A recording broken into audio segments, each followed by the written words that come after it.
இன்னும் சொல்ல போனால் தாவேக்காவை நாம் விமர்சித்திருக்கிறோம். எப்படி நம்மால் போய் உடனே ஒட்டி கொள்ள முடியும் பதவிக்காக? எப்படி கட்டி புரண்டு உருள முடியும் பதவிக்காக? RSS பெற்ற பிள்ளைகள் என்று நான் விமர்சித்து விட்டு, இல்லை இல்லை உங்களுக்கு நாங்கள் ஆதரவு தருகிறோம், எனக்கு துணை முதலமைச்சர் பதவி தாருங்கள் என்றா நாங்கள் பேசினோம். திராவிட முன்னேற்ற கழகத்தின் தலைமையிலான கூட்டணியில் விடுதலை சிறுத்தைகள் இல்லை என்று திமுக தலைமையே அறிவித்து விட்டது. சோசியல் மீடியா பக்கம் போகாமல் இருந்தாலே நாம் உருப்பட்டு விடுவோம், கட்சி உருப்பட்டு விடுவோம்.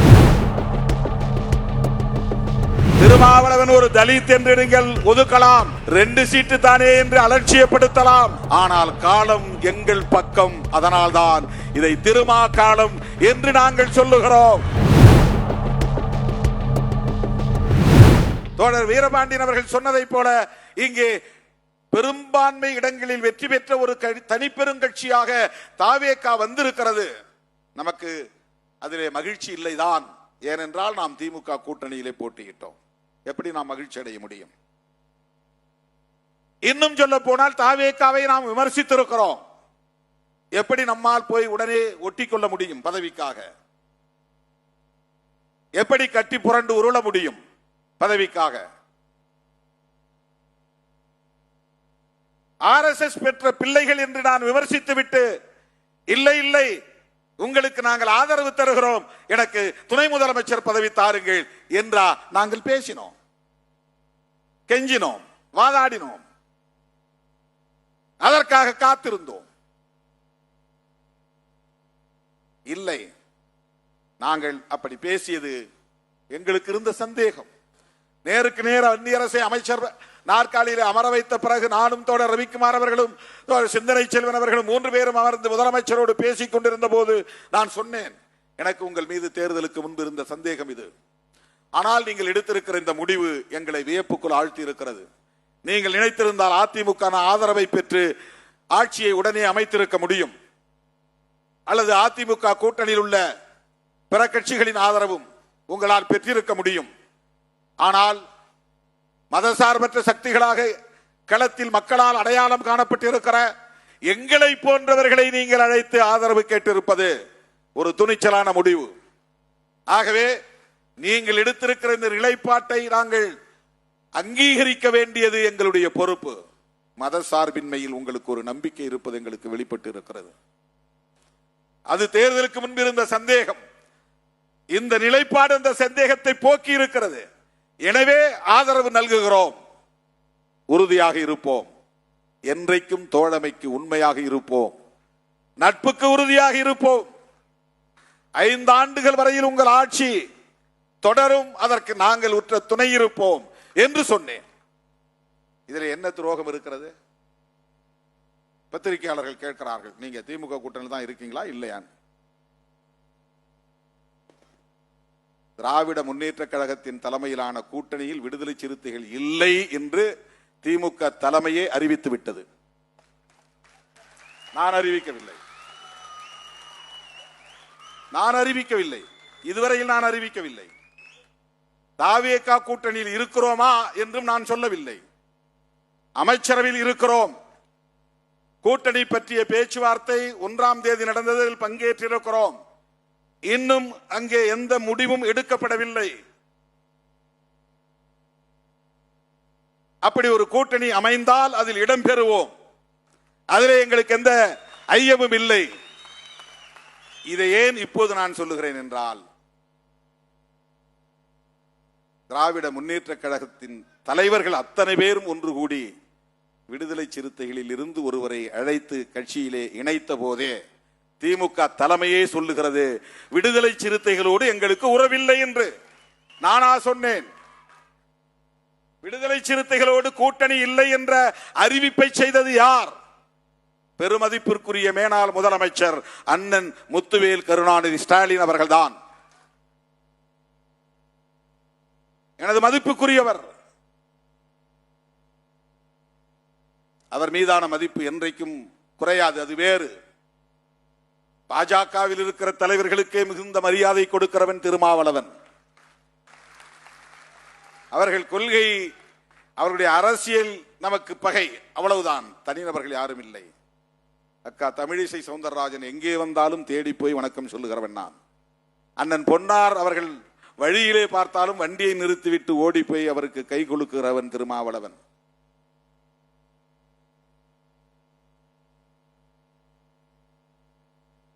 மேல்மருவத்தூர் ஆதிபராசக்தி இடத்திற்கு போயிருந்த போது ஒரு ஓரமாக நின்று கொண்டிருந்த அண்ணாமலை அவர்களை அவர் ஓரமாக நிற்கிறார் என்று யாரோ சொன்னதும் வண்டியை நிறுத்தி வண்டியிலிருந்து இறங்கி அவரிடம் போய் உள்ளே இருந்தவரை வெளியே இழுத்து கை குலுக்கி வாழ்த்து சொல்லிவிட்டு, சிறப்பாக நீங்கள் அரசியல் செய்கிறீர்கள், உங்களுக்கு வாழ்த்துக்கள் என்று சொன்னவன் திருமாவளவன். அதிலே நமக்கு எந்த மாற்று கருத்தும் இல்லை. அடிக்கடி விமான நிலையங்களில் அன்புமணி ராமதாஸ் அவர்களை நான் சந்திப்பது உண்டு. அவர் பார்த்தாலும் பார்க்காவிட்டாலும் நான் பார்த்தால் அவரை பின்னால் போய் தட்டி வணக்கம் சொல்லிவிட்டு செல்லுவது என்னுடைய வழக்கம்.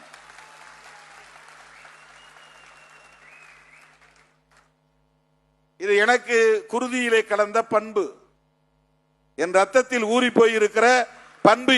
இது என்னுடைய பண்பு, தாய் தந்தையரிடமிருந்து நான் பெற்றுக்கொண்ட பண்பு. இதை நான் ஒருபோதும் மாற்றிக்கொள்ள முடியாது. ஆனால்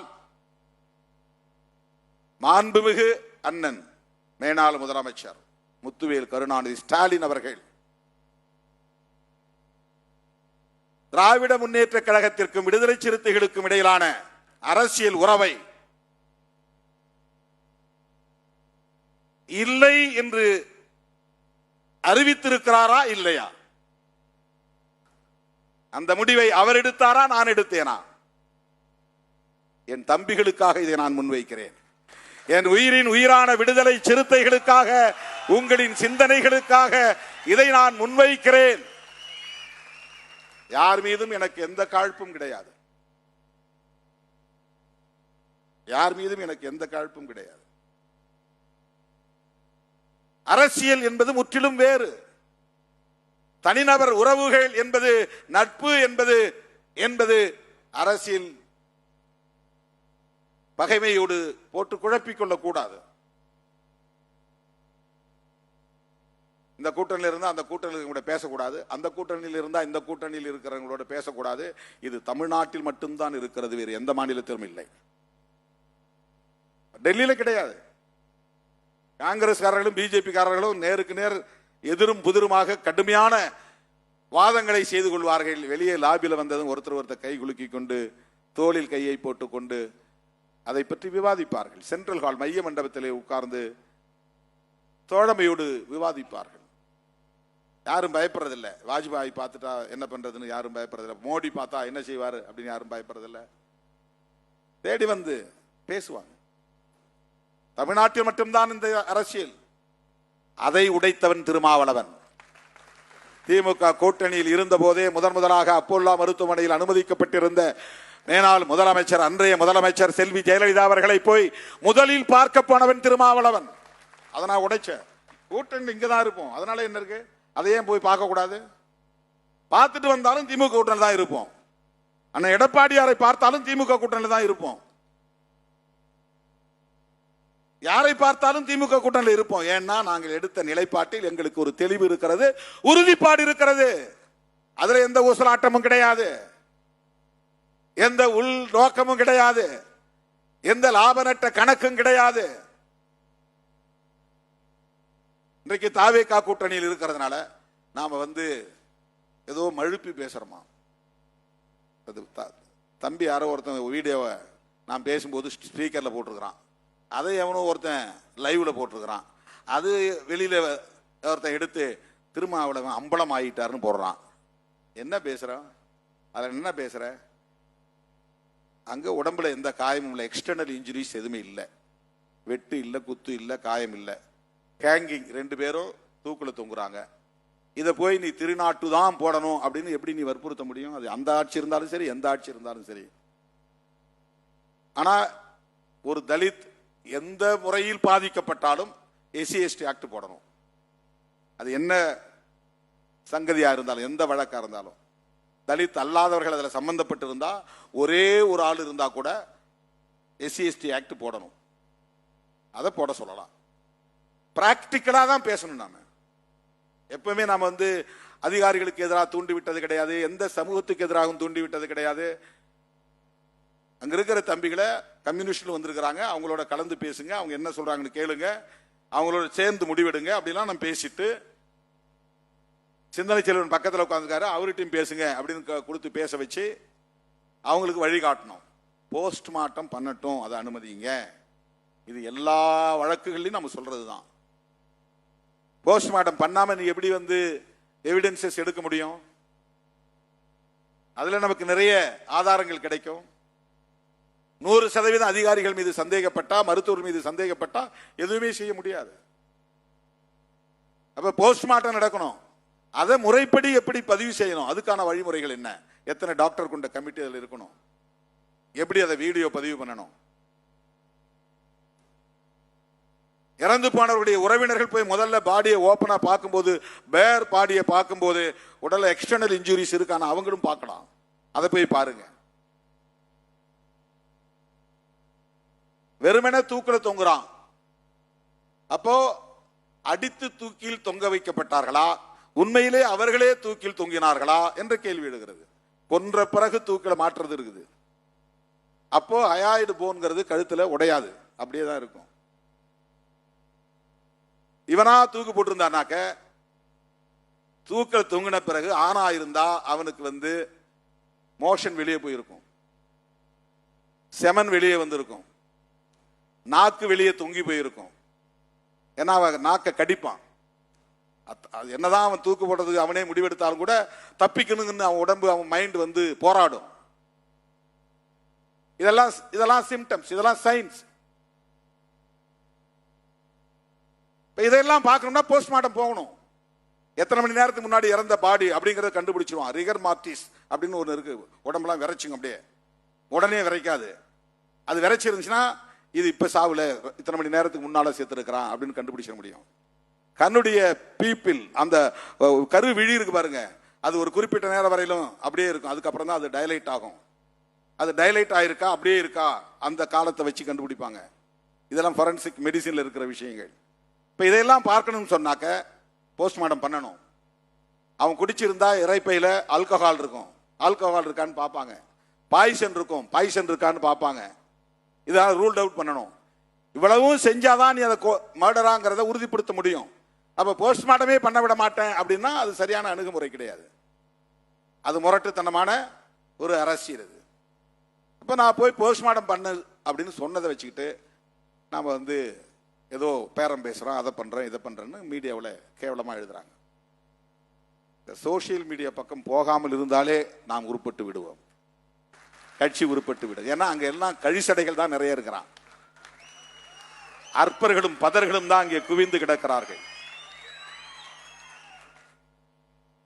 நம்முடைய வளர்ச்சியை பிடிக்காதவர்கள் அங்கே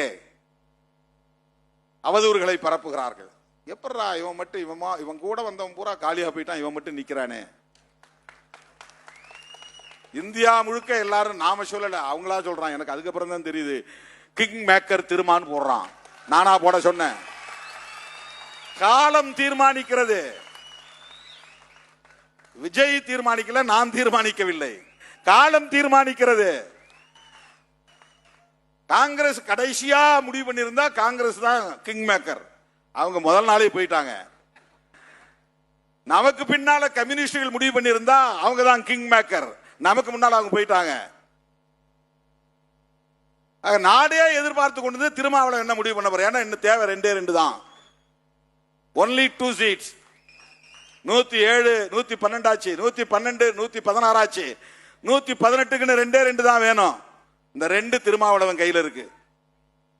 திருமாவளவன் எஸ்னார்னா பதவி ஏற்பு, இல்லைன்னா அப்புறம் அந்த 2 பேரை வேற எங்கேயாவது பிடிக்கணும். மறுபடியும் அதிமுக கூட்டணிக்கு போகணும். அது போகக்கூடாது. ஐயுஎம்ல பிடிக்கணும், இல்லைன்னா விசிக பிடிக்கணும். ஐயுஎம்எல் 70 ஆண்டுகளா திமுக கூட்டணியில் இருக்கிறவங்க, அவ்வளவு சீக்கிரம் அவங்க வெளியே வரமாட்டாங்க. அப்ப இந்த ஒரு ஆள் தான் முதல்ல நாம வீழ்த்த வேண்டிய ஆள் அப்படின்னு அவங்க கணக்கு போடுறாங்க. நம்மளை வாங்க நாங்க வச்சிருக்கிறோம் கூப்பிட்டோமா? இல்ல. நாங்க இதை தந்தா இதை தாங்க அப்படின்னு நம்ம பேசணுமா? இல்ல. இதை எல்லாவற்றையும் காலம் தீர்மானிக்கிறது.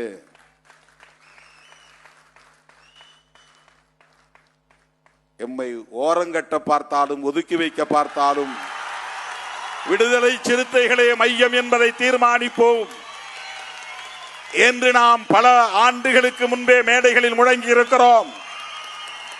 நீ தலித் இயக்கம் என்று எங்களை பார்க்கலாம், திருமாவளவன் ஒரு தலித் என்று நீங்கள் ஒதுக்கலாம், 2 சீட்டு தானே என்று அலட்சியப்படுத்தலாம். ஆனால் காலம் எங்கள் பக்கம். அதனால்தான் இதை திருமா காலம் என்று நாங்கள் சொல்லுகிறோம். இது ஆணவத்தோடு சொல்லவில்லை, அகந்தையோடு சொல்லவில்லை.